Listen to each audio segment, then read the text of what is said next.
Coronavirus, la pandemia. ¿Cuáles son los síntomas? ¿Cómo se transmite? ¿Qué puedo hacer para protegerme y prevenir la propagación de la enfermedad? Nuevo padecimiento que ha encendido las alarmas de los sistemas de salud. Coronavirus, la pandemia. ¿Cómo le va? Bienvenido a este programa especial de Coronavirus, la pandemia. Le recordamos que en fin de semana también tenemos programa especial. Hacemos un recuento de lo que le hemos presentado a lo largo de la semana. Por si usted no tuvo oportunidad de vernos, que se ponga al tanto y se actualice en torno a las noticias más recientes que se generan por esta pandemia de COVID-19. Antes de iniciar, vamos al reporte que nos presentaba nuestro compañero Roberto Castañares desde la sede de la Organización Mundial de la Salud en Ginebra, Suiza. El corte más reciente respecto a esta pandemia. Hola, ¿qué tal? Buenos días, Belén. Buenos días a todo el auditorio de Canal 44. El último viernes de enero lo vamos a acabar superando con toda probabilidad los 101 millones de infectados en todo el mundo, después de que ayer jueves la Organización Mundial de la Salud confirmara que los casos notificados habían alcanzado ya los 100 millones. De estos 101 millones de casos, sabemos que han muerto 2.180.000 personas. O dicho de otro modo, en este año de pandemia han fallecido, que sepamos, 2 de cada 100 contagiados por el virus. Si nos fijamos en los últimos datos, la tasa global de nuevos casos diarios muestra una curva en descenso tras haber alcanzado sus niveles máximos hacia el día 10 de enero. Sin embargo, no se registra la misma tendencia en muertes diarias, con una gráfica aún ascendente en la última semana. América se mantiene como la región más afectada por el coronavirus. Aquí se registran 4 de cada 10 contagios confirmados en el mundo desde el inicio de la pandemia y casi la mitad de los decesos. En Europa se han detectado 1/3 de los contagios y de las muertes globales. Ambos continentes muestran una tendencia a la baja en casos diarios desde hace 2 semanas, que no se traduce todavía en las tasas de fallecidos, aún al alza en el continente americano y estables en el europeo. También debemos señalar que de los 101 millones de contagiados, 73 millones de pacientes han superado la enfermedad del COVID-19 y de los 26 millones de casos activos se mantiene estable desde hace meses el bajo porcentaje de quienes están en estado grave o crítico. Son 4 de cada 1.000 o en números totales 110.000 personas en estos momentos. Las redes sanitarias nacionales también muestran que las dosis administradas en todo el mundo de vacunas contra la COVID-19 superan ya los 80 millones. Eso supone más del 1% de la población mundial, pero está todavía lejos del 20% que la OMS se ha propuesto lograr antes de finales de este 2021 o del 70% que los expertos consideran necesario para lograr la inmunidad de grupo. Reportó desde Europa Roberto Castañares para el programa Coronavirus, la pandemia. En este contexto por el que atraviesa la humanidad, una pandemia tan severa como la de COVID-19, en el Foro Económico Mundial de la ONG Oxfam, que se realizó esta semana, se presentó un muy conocido estudio sobre la desigualdad en la distribución de la riqueza. Los resultados no son alentadores. Desde que comenzó la pandemia, los gobiernos de todos los países han tenido que decidir entre la salud del colectivo y la economía. Nadie se imaginaba que sería tan prolongada, por lo que en los primeros meses se realizaron varias acciones de confinamiento y de soporte por parte de los gobiernos. Sin embargo, con el paso de los meses, los comercios no esenciales, así como el turismo y muchas otras industrias, han entrado en crisis.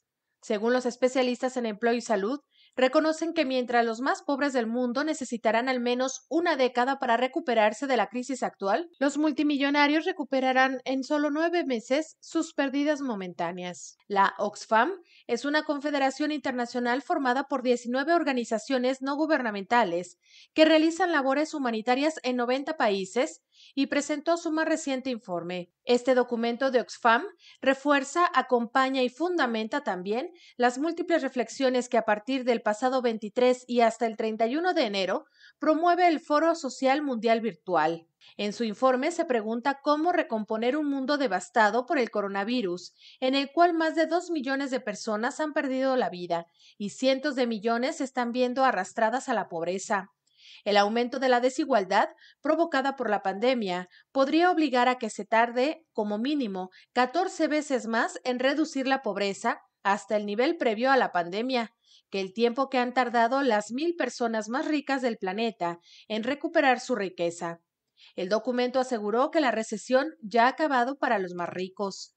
Desde el inicio de la pandemia, la fortuna de las 10 personas más ricas del mundo ha aumentado en $500 millones, cifra que permitiría financiar sin problema la vacuna universal contra la COVID-19, informó Rocío López Fonseca.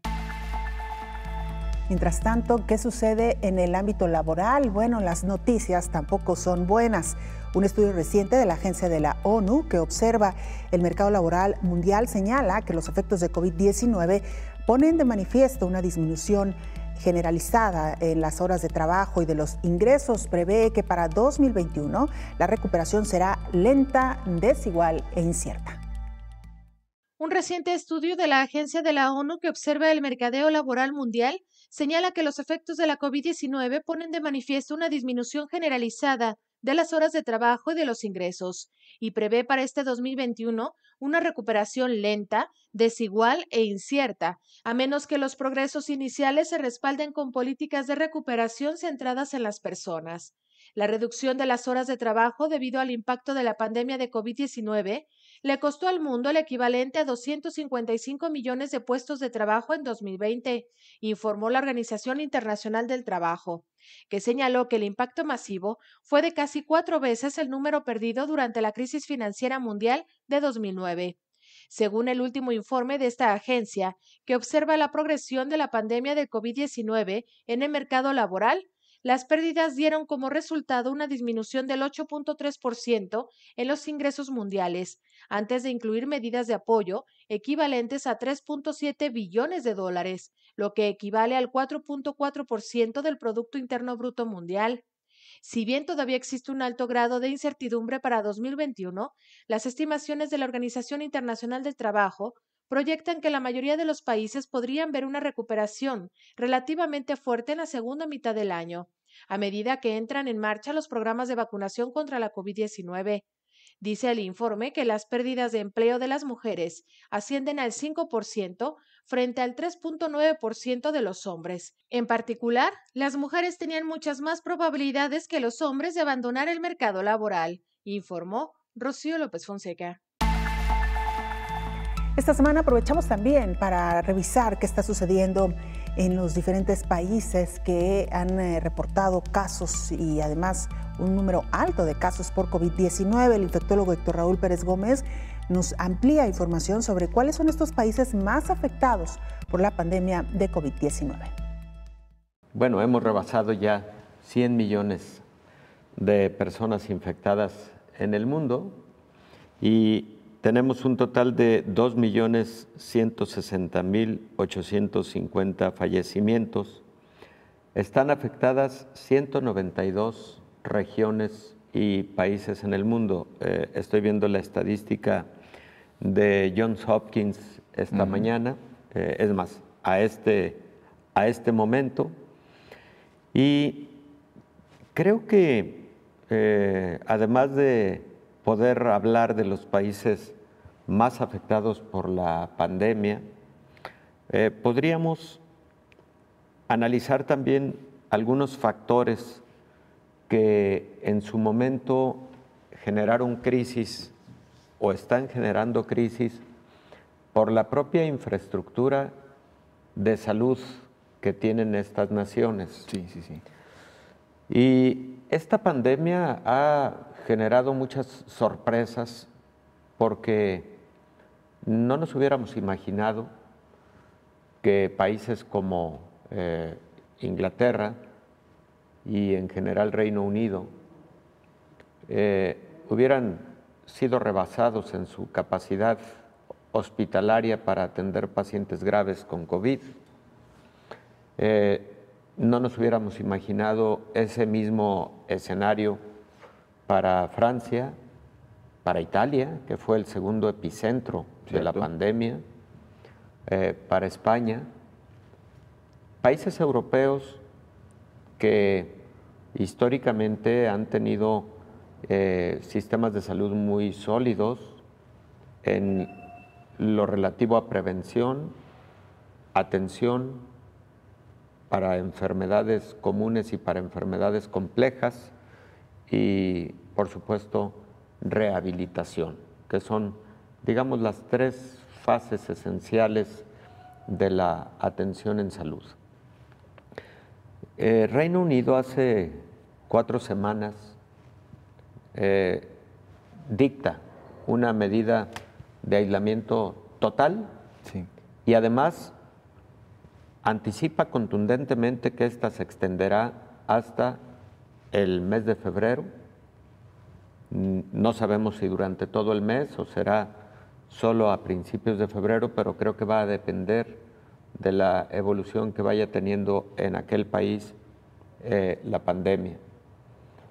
Lo hicieron precisamente, claro, por el incrementado número de contagios diarios, pero también porque vieron en alto riesgo la capacidad hospitalaria, casi saturados y en un momento dado sin oportunidad de hospitalizar a más pacientes que estuvieran teniendo requerimientos de oxígeno, por ejemplo.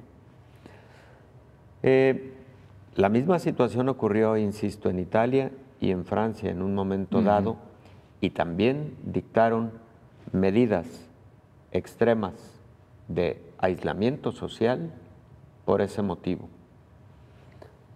Estados Unidos es el país más afectado del mundo en cuanto al número de casos y también en cuanto al número de fallecimientos.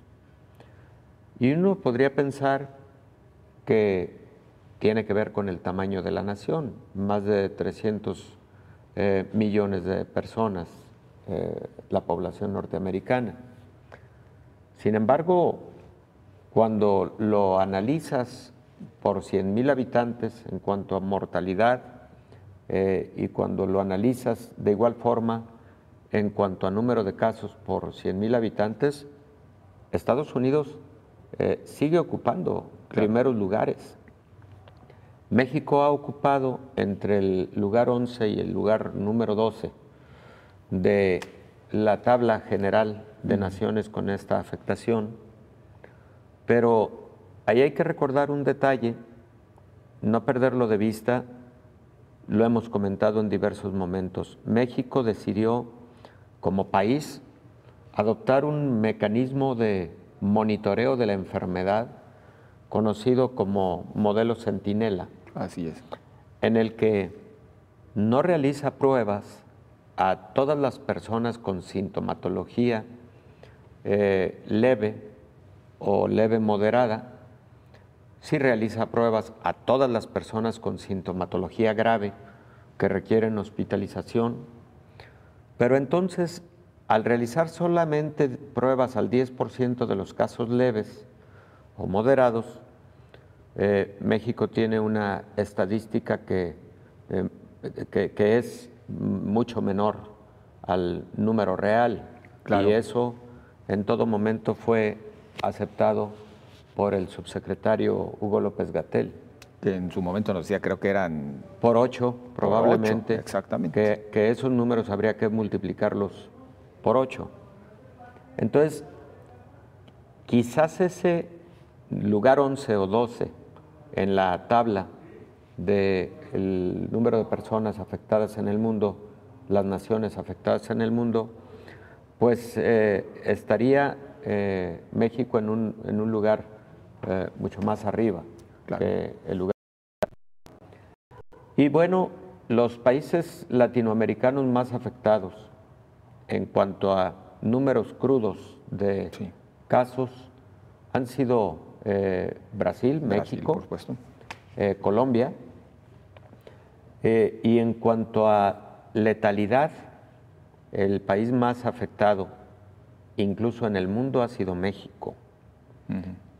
Probablemente tiene que ver también con lo que acabamos de señalar, de que si no le realizas examen de laboratorio a todos o a casi todos los pacientes que han tenido sintomatología, como la letalidad se mide entre el número de las personas confirmadas, claro, entonces ahí tienes una situación más de números que posiblemente real. Y por eso estamos en una letalidad alrededor del 7 al 8%, que llegó a ser del 11 a 12%. Cierto. Entonces, México es considerado el país con mayor letalidad en el mundo, pero en parte puede ser relacionado por esa estadística, ¿no? Vamos a hacer una pausa, la primera. Regresamos con más.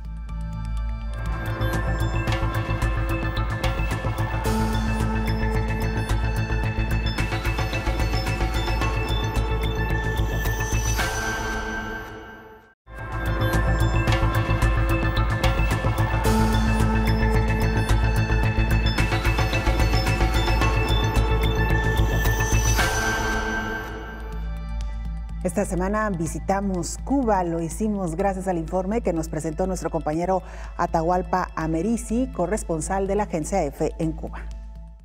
Aquí vamos de récord en récord de casos. Por ejemplo, hoy tenemos 825 nuevos casos de COVID-19, ayer tuvimos 786 y ambos son récord absoluto desde marzo, récord diario. Tenemos 4 fallecidos hoy, tenemos que lamentar la muerte de 4 personas. El número de fallecidos sí que estos días han oscilado, pues entre 2, 3, 4. Y bueno, así está el país. Está desde luego en el peor momento de la COVID desde que empezara la pandemia. Visto desde una perspectiva un poco más internacional, a lo mejor no está tan mal como otros países, ¿no? Cuba tiene 11.200.000 habitantes. Así que bueno, menos de 1.000 casos diarios, pero aún así avanzando y la situación es bastante preocupante aquí en el país. Cuba está desarrollando, como se sabe, 4 candidatos a vacunas para la COVID-19. Están ahora mismo los más avanzados en la fase 2, la fase intermedia de ensayos clínicos. Y bueno, se espera que en los próximos meses pues ya lleguen las siguientes fases y pues en 2, 3 meses a lo mejor empiecen ya a aplicarse las vacunas. De momento el Estado no adquirió ni tampoco dosis en el mercado internacional para tratar al personal de riesgo y a los sanitarios, etcétera, y a las personas más vulnerables. Así que Cuba lo confía todo a su propia vacuna, que se llama Soberana. Bueno, pues Cuba está aplicando una variante de interferón, es un antiviral, y parece que la mortalidad no es demasiado alta en comparación con otros países por la COVID-19. Y bueno, está dando un tratamiento bastante personalizado tanto a los pacientes de la COVID como a las personas a las que tiene que aislar, ¿no? Hay unas pesquisas, van los médicos, pasan por las casas para buscar posibles síntomas, a los viajeros sospechosos pues se les da un alto seguimiento, se les hacen 2 PCRs, primero cuando llegan al país, luego otra PCR a los 5 días. Y como digo, es uno de los pocos países, o quizá el único, que cuando hay un confirmado lo mete en un centro médico. Es decir, todos los casos activos de coronavirus, que ahora son más de 4.800, están recluidos en centros médicos donde se les supervisa y se les aplican tratamientos. El Fondo Monetario Internacional se pronunció esta semana respecto a las vacunas que ya están circulando en el mundo, al menos en algunos países, pero también ha mostrado su preocupación ante la llegada de las nuevas variantes del virus del SARS-CoV-2. La reciente aprobación de vacunas alentó la esperanza de que la pandemia llegue a un punto de inflexión más adelante en el año. Sin embargo, las nuevas olas y variantes del virus generan inquietudes en las perspectivas económicas. En medio de la incertidumbre, la proyección del crecimiento económico mundial es de 5.5% este año y de 4.2% en 2022. De acuerdo con estimaciones del Fondo Monetario Internacional. La recuperación del crecimiento proyectada para este año, señala el organismo internacional, se produce tras el fuerte colapso registrado en 2020, que ha tenido graves repercusiones para las mujeres, jóvenes, los pobres, los empleados del sector informal y también los trabajadores en sectores de contacto personal intensivo. Se estima que la contracción del crecimiento mundial en 2020 fue de menos 3.5%, es decir, 0.9 puntos porcentuales mejor de lo proyectado anteriormente. Para controlar la pandemia en todo el mundo se precisa una estrecha cooperación internacional. Estos esfuerzos consisten en reforzar el financiamiento del Fondo de Acceso Global para las Vacunas, COVAX, y acelerar así el acceso a las vacunas en todos los países, garantizando la distribución universal de las vacunas y también al facilitar el acceso a tratamientos a precios asequibles para todos. Muchos países, en particular las economías en desarrollo de bajo ingreso, ya reportaban al comienzo de la crisis elevados niveles de endeudamiento, que tenderán a aumentar durante la pandemia, informó Elizabeth Ortiz. El infectólogo Héctor Raúl Pérez Gómez hace también una revisión respecto a las diferentes estrategias que han utilizado los países para hacer frente a esta pandemia, desde la inmunidad de rebaño hasta la dosificación, el confinamiento, en fin, las diversas acciones que se han instaurado para tratar de hacer frente a esta gran pandemia. Yo he dividido como en 3 grandes grupos la manera de gestión de la pandemia en los diferentes países. Hubo países que al inicio de la pandemia consideraron que, dada la baja letalidad que al principio mostró la enfermedad por el orden del 2.8 a 3%, sí. Consideraron que era conveniente sí cuidar a la población de mayor riesgo, la más vulnerable, con aislamiento social, etcétera, pero al resto de la población permitirle una vida razonablemente normal y que si ocurría infección esto generaría lo que se conoce como inmunidad de rebaño, y que entonces esa inmunidad de rebaño sería equivalente a vacunación y por lo tanto podría sobrellevarse y sobreponerse en un momento dado a la pandemia. Fue el caso de Inglaterra. Así es. Pero Inglaterra muy pronto dio marcha atrás a esa decisión cuando vio que se estaba saliendo de control, sobre todo la mortalidad. Y modificaron la postura de forma inmediata. No fue el único, hubo otros países que pensaron en esa estrategia como una estrategia posible. Sí, claro. Irlanda entre ellos, si no me equivoco.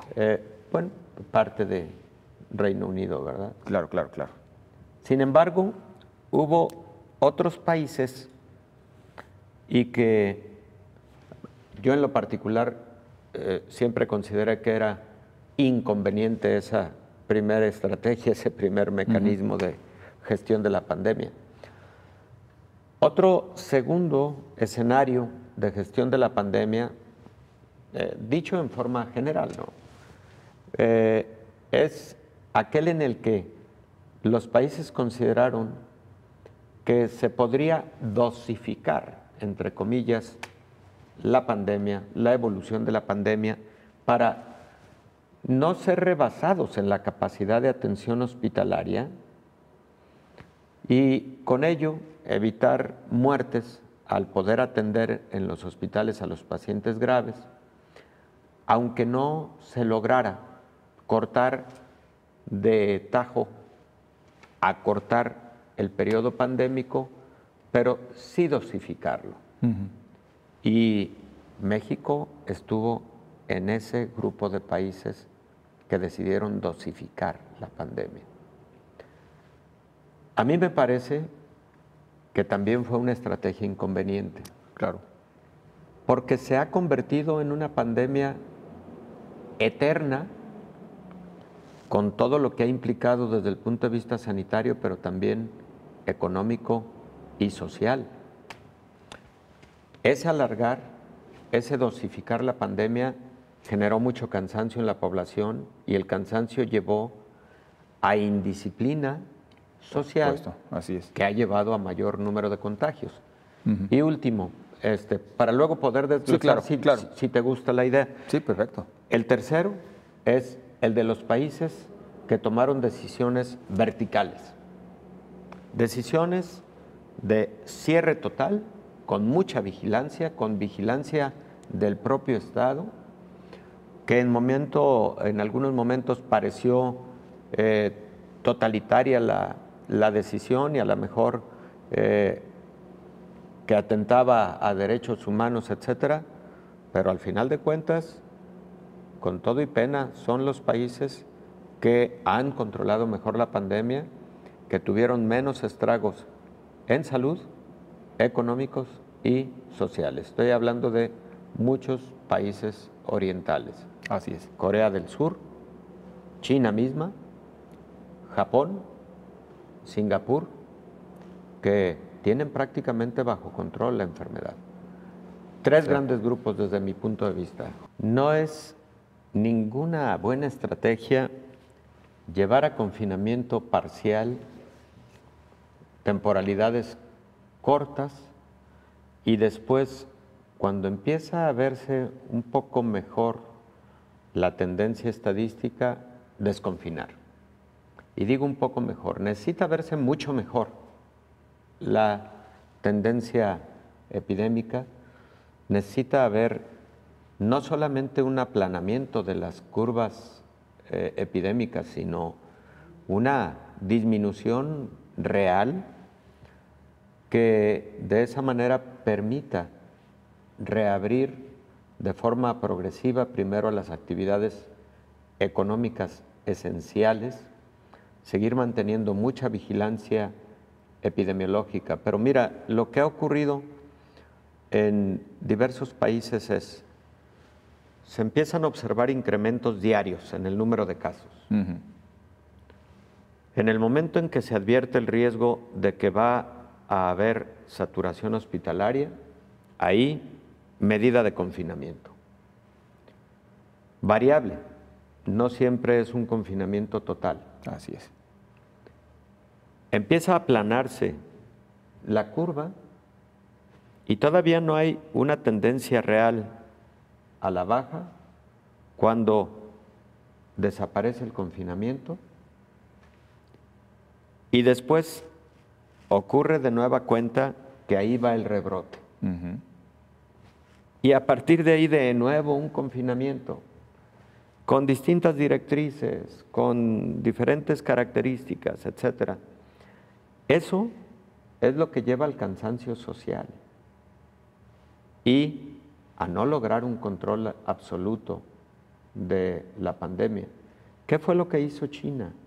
A ver, Wuhan, ciudad de 12 millones de habitantes, perteneciente a una provincia que se llama Hubei y que tiene 80 millones de habitantes. Imagínate el tamaño de una sola provincia en China, pero además con la densidad poblacional que tiene China.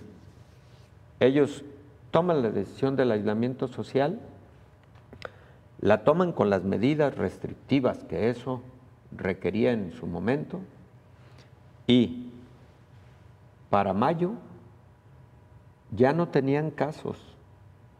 Claro, han ocurrido de nuevo algunos brotes que han sido cercados epidemiológicamente muy rápido y ese cerco sanitario ha sido de tal nivel que no se les han desbordado las cosas. A estas alturas, México rebasó con mucho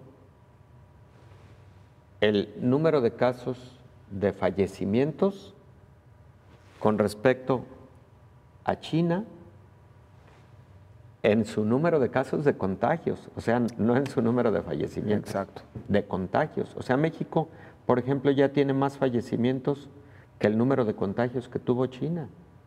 China fue el epicentro. China fue el país que en su momento tuvo que aprender a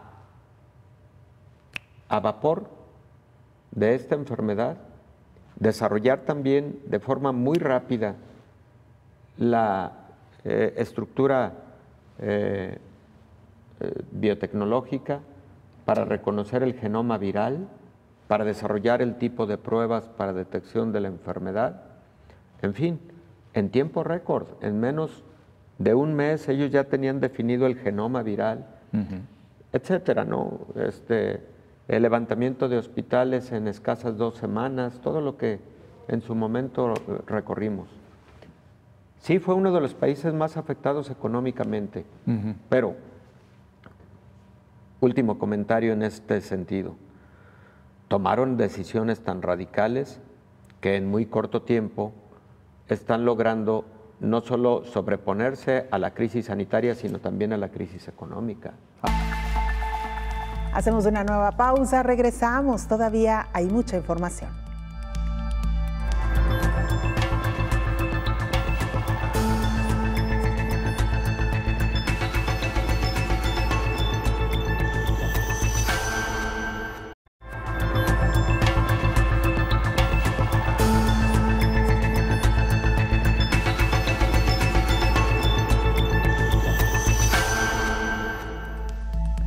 Las mutaciones o variantes del virus del SARS-CoV-2 que provoca la enfermedad de COVID-19 pueden ser más resistentes, adherirse con mayor facilidad a las células receptoras y replicarse con mayor frecuencia. Incertidumbre y preocupación han generado las nuevas variantes detectadas del SARS-CoV-2, una en Sudáfrica y la otra en Reino Unido. Los científicos de la OMS señalaron que la variante de Inglaterra sería hasta 70% más transmisible y los últimos hallazgos señalan que sería más letal. En cuanto a la variante de Sudáfrica, se especificó que al parecer podría afectar a los más jóvenes. Sin embargo, no hay datos concluyentes. Las principales preocupaciones de los científicos es que las vacunas puedan ser eficaces ante estas nuevas variantes, además de que los tratamientos que en la actualidad se están utilizando como el de plasma o algunos otros fármacos, se ha visto su eficacia en algunos casos, sobre todo en los casos graves. En cuanto a las reinfecciones por estas nuevas cepas, todavía se desconoce en qué grado sería y si se podría llegar a registrar, informó Rocío López Fonseca.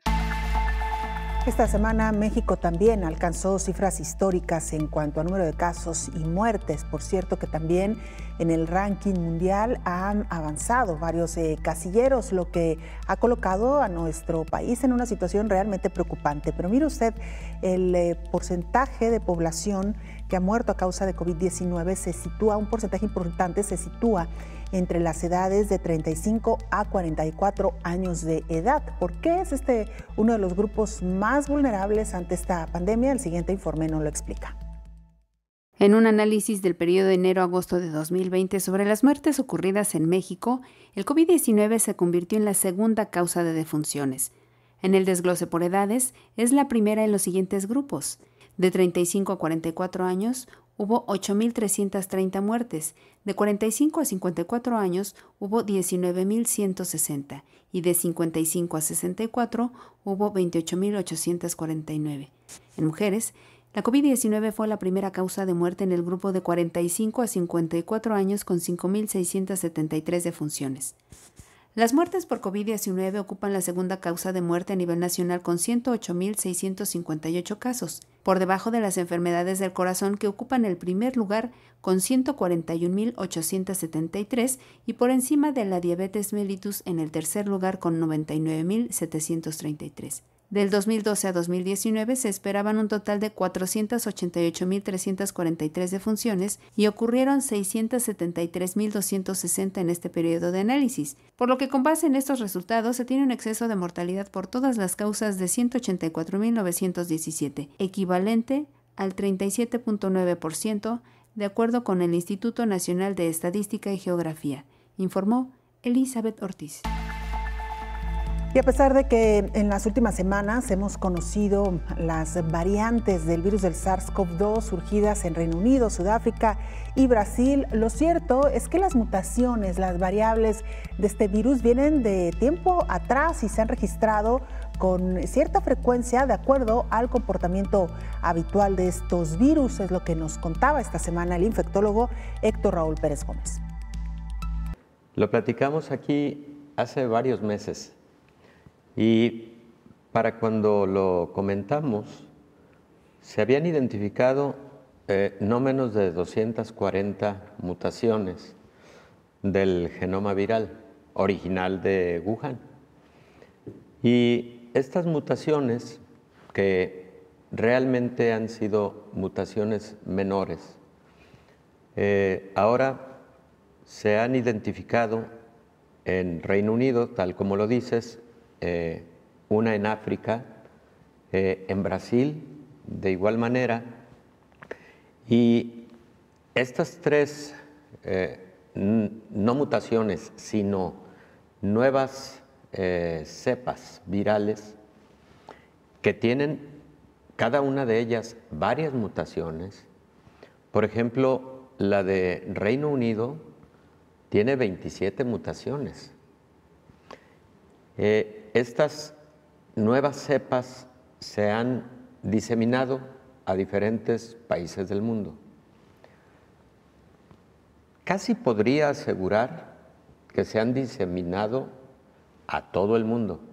Lo que ocurre es que no en todos los países se han realizado los estudios de genotipificación para identificar qué variables han ocurrido al genoma y si existen nuevas cepas o estas cepas han tenido una mayor diseminación. También hemos platicado que lo importante de las mutaciones es identificar si dicha mutación genera mayor transmisión del patógeno, si genera mayor virulencia y patogenicidad, o, como en el caso de estas nuevas variantes, lo que pareciera una mayor transmisión de la enfermedad. La correspondiente a el Reino Unido y específicamente Inglaterra, que parece surgir en zonas al sur de Londres, ha demostrado ser más transmisible en una proporción cercana al 70%. Entonces, ese incremento de la transmisión en el 70% significaría que en lugar de que una persona transmita a 2.3, que es el número básico de reproducción, pues se esté transmitiendo a 3.5 personas por cada individuo infectado, por cada caso índice. Eso podría en parte explicar por qué ocurrió con Inglaterra lo que hace de 2 semanas llevó al país a dictar medidas de aislamiento social extremas y además con alta vigilancia gubernamental. Y podría explicar, al menos parcialmente, en muchos lugares de Europa, porque esta cepa se diseminó muy rápido a algunos países europeos, el por qué el incremento de casos de COVID en las últimas 4 semanas, disculpa. En el caso de América, la cepa británica fue identificada ya en Canadá, en Estados Unidos, en México. Pensábamos que también en Brasil, pero la de Brasil parece ser una cepa diferente. Entonces, en conclusión, en este momento parece que tenemos 3 cepas, cada una de ellas con varias mutaciones. En el caso de la británica, 27 mutaciones. Y el otro aspecto que tenemos que identificar es de alguna de esas mutaciones, 1, 2 o varias pueden ser determinantes en la manera en la que el virus genera patogenicidad. Porque para el caso de la cepa británica, la modificación en la proteína S o proteína espicular que puede darse derivado de una de las mutaciones puede generar algún cambio en la gravedad de la enfermedad que en este momento se está estudiando y que podría estar ocurriendo. Y el otro aspecto es vigilar el desempeño de las vacunas para tener certidumbre de que siguen siendo igual de eficaces y seguras ante nuevas cepas que están ocurriendo en el mundo. Esta semana recibimos también el reporte actual más reciente Desde Venezuela, nuestra compañera Desiree Lozano, periodista de Panas Digitales, nos presentaba el informe. Buenos días, Belén. Un saludo para ti y para todo el auditorio del Canal 44. Este es mi reporte desde Caracas, Venezuela. Para el momento, el régimen de Nicolás Maduro reporta 124.112 contagios de coronavirus y un total de 1.154 muertes por COVID. Por otro lado, la organización no gubernamental Médicos Unidos, que agrupa a más de 4.000 trabajadores de la salud en todo el país, indica que Venezuela suma 332 muertes de personal sanitario. Hace un par de semanas, el gobierno aprobó el uso de la vacuna rusa contra el COVID, siendo el tercer país latinoamericano en autorizarla. Sin embargo, la comunidad científica venezolana ha denunciado una gran opacidad en relación a la naturaleza de esta vacuna. Maduro anunció que pronto estará llegando a Venezuela 10 millones de dosis de la vacuna Sputnik V para iniciar una vacunación masiva de los sectores más necesitados, luego de que en diciembre su gobierno firmara un contrato con Rusia. Por otra parte, el pasado domingo, Nicolás Maduro anunció la producción de un fármaco venezolano que sería eficaz contra el coronavirus. Indicó que a partir de esta semana se iniciaría una producción masiva de este medicamento y lo puso a la orden de América Latina y el mundo. Maduro indicó que se hicieron pruebas clínicas en enfermos graves y muy graves, pruebas biológicas en laboratorio con la participación de los institutos científicos de Venezuela y de otros países, y que por esto está comprobado que el Carbativir es un poderoso antiviral complementario para la sanación y la cura del COVID-19. Las denominó como las gotitas milagrosas de José Gregorio Hernández. José Gregorio Hernández es un médico venezolano muy venerado y en proceso de beatificación en el Vaticano. Desde Caracas, Venezuela, reportó para ustedes Desiree Lozano. Hacemos una pausa, la última. Regresamos con más información.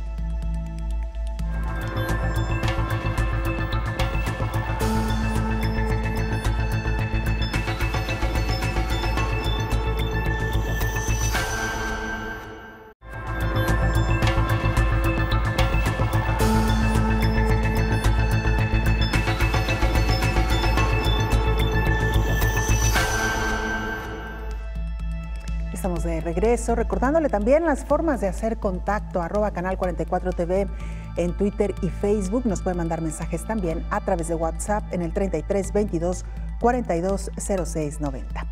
Vamos ahora a Guatemala. Nuestro compañero Javier Corleto, jefe de TV USAC, nos presentaba el informe. Los televidentes del programa Coronavirus, la pandemia en toda Iberoamérica. En especial un saludo para ti, Belén. En esta última semana del mes de enero del 2021, en Guatemala los datos son los siguientes: 155.459 casos acumulados, 140.308 casos recuperados, 9.665 casos activos y 5.486 fallecidos. El gobierno de Guatemala restringió desde este martes 26 de enero del 2021 el horario en centros comerciales como parte de las nuevas medidas para controlar el contagio de la segunda ola de COVID-19.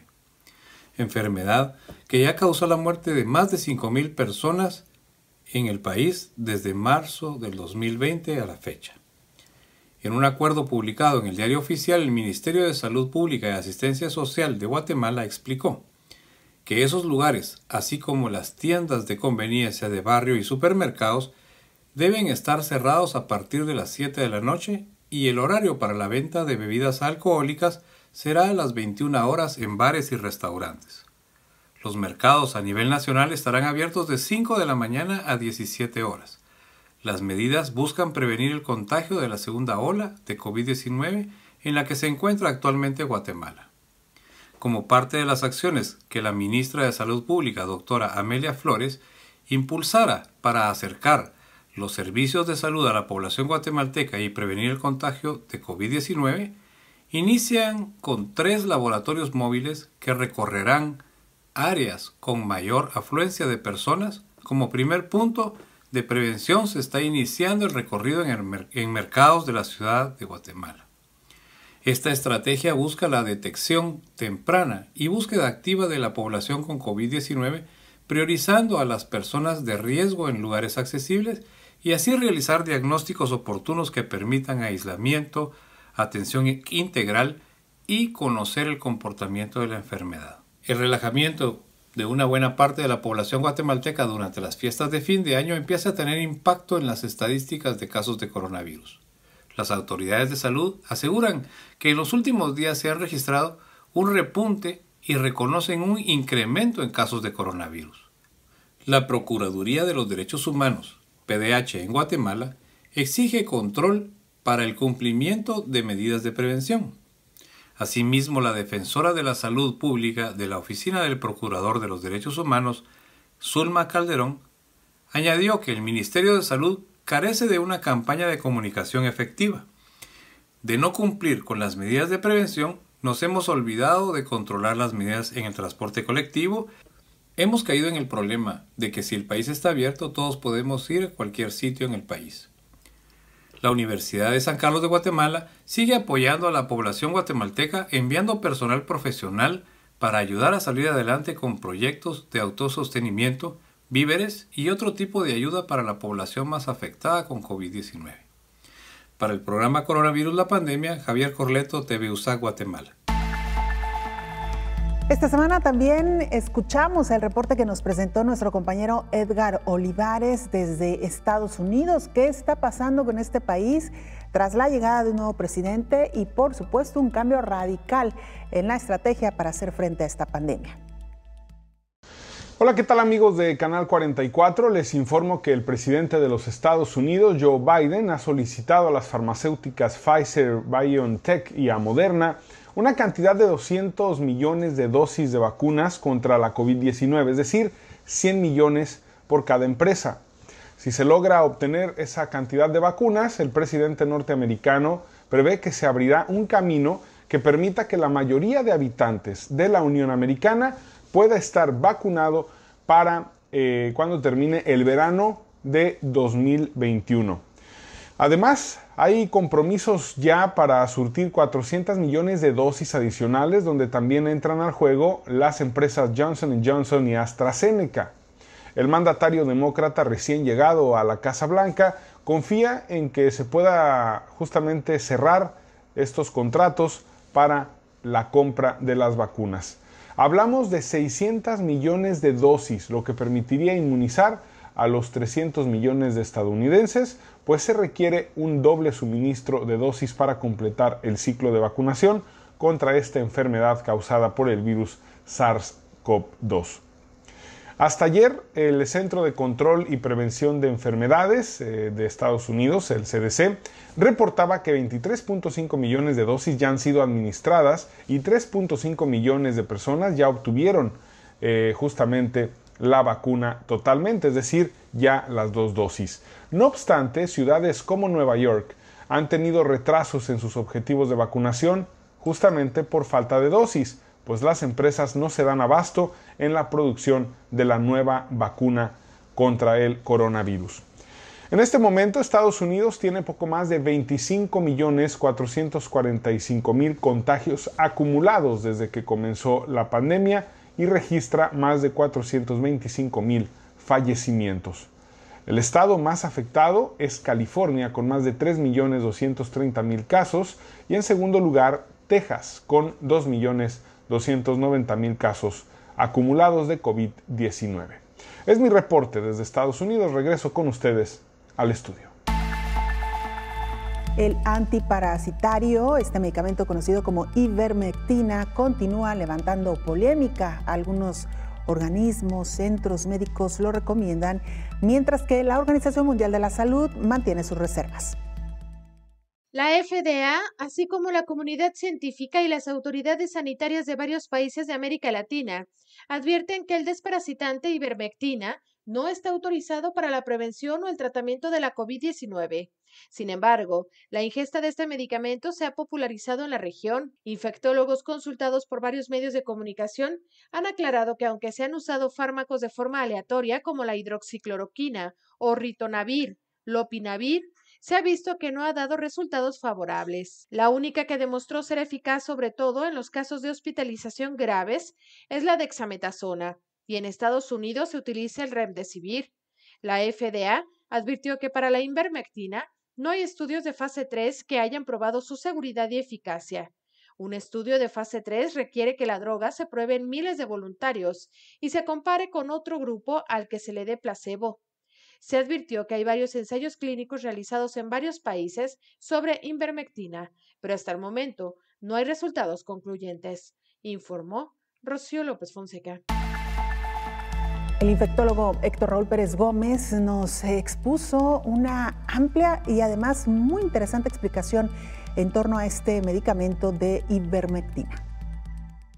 Este medicamento sí tiene actividad contra el virus SARS-CoV-2, una actividad que primero fue demostrada en el laboratorio in vitro, en donde cierta concentración de la ivermectina logró inhibir la presencia del virus o la reproducción del virus en células, insisto, en experimentos de laboratorio. Sin embargo, la concentración de ivermectina que lograba esto era una concentración muy alta, que para poderse lograr en la sangre o en los tejidos humanos se necesita tomar una dosis muy alta de ivermectina. Claro que empezaron a llevarse a cabo estudios diversos con este fármaco en pacientes con COVID-19. Y hay un estudio grande, uno de los más importantes publicados, que son retrospectivos, es decir, no fue diseñado hacia incorporar pacientes y estarlos siguiendo de manera prospectiva, fue al revés. Se comparó a los que habían recibido ivermectina contra los que no habían recibido ivermectina y habían tenido tratamientos estándar en el ámbito hospitalario, eran pacientes delicados. Y se encontró que en el grupo que recibió ivermectina hubo una menor mortalidad por todas las causas que en el grupo que no se recibió este fármaco. Al hacer un análisis comparativo estadístico, sí se encontró diferencia significativa, pero Belén, ¿por qué ha sido polémico? Porque como fue un estudio retrospectivo, muchos pacientes en ambos brazos del estudio habían recibido otros fármacos como hidroxicloroquina, como acitromicina, habían recibido dexametasona o metilprednisolona. Es decir, había variables no bien controladas en los dos brazos de análisis de este estudio comparativo. Entonces, lo que hace un mes publica la Organización Mundial de la Salud y los Centros para Control de Enfermedades de Atlanta en los Estados Unidos es que aunque existe este estudio que le da una ligera ventaja a el uso de ivermectina contra no haberla utilizado en pacientes delicados, todavía no se puede tener una absoluta conclusión en tanto no existan estudios prospectivos, es decir, diseñados ex profeso para comparar realmente el si utilizarla contra placebo podría realmente mostrar resultados significativos a favor de ivermectina. De esta manera llegamos al final de este programa especial, el recuento de lo que le hemos presentado a lo largo de esta semana. Gracias por habernos acompañado. Le invitamos para que nos sintonice en la siguiente emisión. Hasta entonces. Coronavirus, la pandemia.